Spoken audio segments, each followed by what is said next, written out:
Hey, hi, hello, and welcome to my channel. I'm yours, Quinntusential Entertainment, and if you've clicked on this video today, yes, we'll be discussing the highly anticipated game to be released next by legendary gaming company Rockstar Games, Grand Theft Auto 6. With some of the biggest buzz in history, is set to debut currently in the third or fourth quarter of 2025, aiming at a fall-winter drop. Though rumors have been circling the company and its project that it could possibly be delayed until 2026, to much of the fans' dismay. With the trailer being released for the franchise's 25th anniversary in December 5th of 2023, the initial teaser for the game brought in about 46 million views within the first 12 hours of its release, despite being leaked prior to. This broke the record for the most watched non-music YouTube video on the platform, with its 24-hour view total coming in at about 92 million views. As you can imagine, fan anticipation, fan breakdowns, and reviews of the trailer attributed to its success. However, I would also add, its in-development graphics stunned many so, while also not revealing too much of the storyline in any gameplay, that it too contributed to its replayability factor while also keeping the upcoming game's mystique. With the inception of the franchise starting in November of 1997, Grand Theft Auto has been one of the biggest franchises in gaming history. Known for its movie-like storylines, iconic lead characters, third-person point of view, later introducing first-person, the open-world aspect gameplay, and to some, most importantly, its vulgar, violent, and chaotic nature, the always rated M franchise has faced a many controversies from many groups alike in an attempt to get the game removed and banned from shelves across the globe. Though always remaining triumphant with 6 main entries and an estimated 11 expansions, side entries, and compilations, it's persevered into the $500 million profiting franchise that it is today, with its soon-to-be-released 6th entry possibly boosting it over that $1 billion mark. The hype and conversation revolving around GTA 6 is some of the most traffic a game has received historically, spanning from casual fans to well-known YouTubers and streamers and insiders such as Jason Schreider hyping the incoming game's release or possibly delay like none other than before, other than of course its predecessing entries, that is. From the first 2 entries, though iconic in their own right, sales for the GTA games didn't go into the double-digit millions until its third release, Grand Theft Auto 3. Set in the fictional Liberty City, the game brought in a whopping 17.5 million in sales on Sony's PlayStation 2 platform, becoming one of the greatest hit titles for the console respectively, with a current 97 score on Metacritic. Following 3 came the era aesthetically pleasing Grand Theft Auto Vice City, and along with it, its 20 million in sales, proving a 2.5 million increase from the prior entry, along with a respectable 95 score on the Metacritic scale. It wouldn't be much longer after Vice City where fans would visit the fictional San Andreas, which would be iconic in itself, being the first of the franchise to feature a predominantly black and brown cast, setting it outside of the norm for the franchise. Though Vice City featured Lance as a side character, this entry would feature CJ as the main playable character. This change, the hype the franchise had organically achieved from fans, and the evolution of the mechanics of GTA boosted the entry to 27.5 million in sales. Another increase, only this time by 7.5 million, also receiving a score of 95 on the Metacritic scale. This increasing in sales from the studio would only be the beginning of an ongoing trend, with the 4th entry and the first of an initial multi-platform release would debut with 310 million sold within the first 24 hours, ending up with about 500 million in its first week, proving a huge gap from its San Andreas release, while also receiving a 3-point boost from its 2 predecessors on the Metacritic scale, leaving it at a 98. Leading us to Rockstar's most recent release, GTA 5, and its outstanding 815 million sold worldwide within the first 24 hours of its release, it also fell on the Metacritic scale at about 97. By this point, you should see the illustration I've drawn for you. Rockstar will go from raking in roughly 18 million of overall sales of an entry to making nearly 820 million within the initial release of an entry. This could only mean one thing for the next release. Could it crack $1 billion during its first 24 hours? The game will no doubt break the cap of $1 billion within its first week.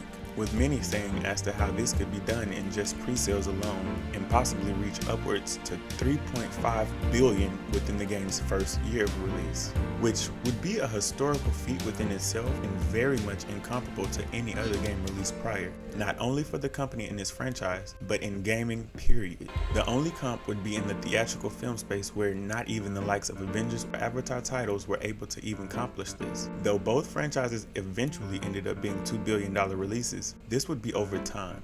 However, again, Grand Theft Auto would be accomplishing the $1 billion feat just within the first day of its release, and the overall $3 billion in 1 year. No re-release needed, completely unheard of.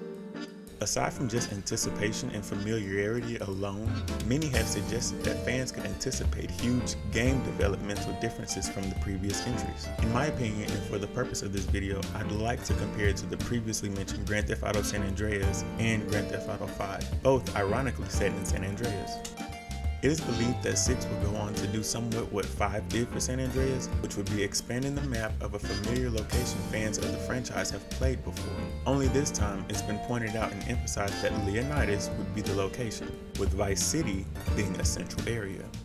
Whereas San Andreas would be a state-like location along with Liberty State, Grand Theft Auto 6 would introduce us, again, to the ever-expanded Leonidas for the first time, the state where Vice City would be housed. Rumors and speculation have surfaced that the further development of the game down the line would feature the expansion of the map overall. Would this mean adding areas to Leonidas or adding more states onto the build of Leonidas? Will we eventually be able to track from the south shores of the state of Leonidas to the west coast state of San Andreas? Will there be an expansion of the northeast coast of Liberty State that could eventually be explored as well? Next on the developmental differences for this entry that the priors experimented with are the protagonists. The game is set to feature 2 protagonists rather than 3 from the aforementioned Grand Theft Auto 5. This go around, we are focusing in on characters Lucia and Jason, though much is not known about the latter other than he is the love interest to that of Lucia. It is speculated that more information will come about with him in the second trailer, which currently has an unknown release date. However, Lucia, the first ever main female protagonist for the franchise, is known to be a convicted felon who is up for parole.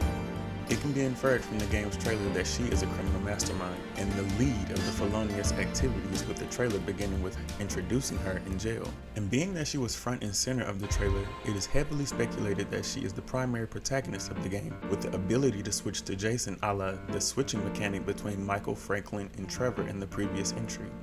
Again, though not much is currently out about either characters, at the timing of recording this video, I would infer that it could be a possibility that her arrest could be that of her taking the fall for Jason. Though scouring the trailer for even the slightest of hints, not much can be gathered from it to support this claim.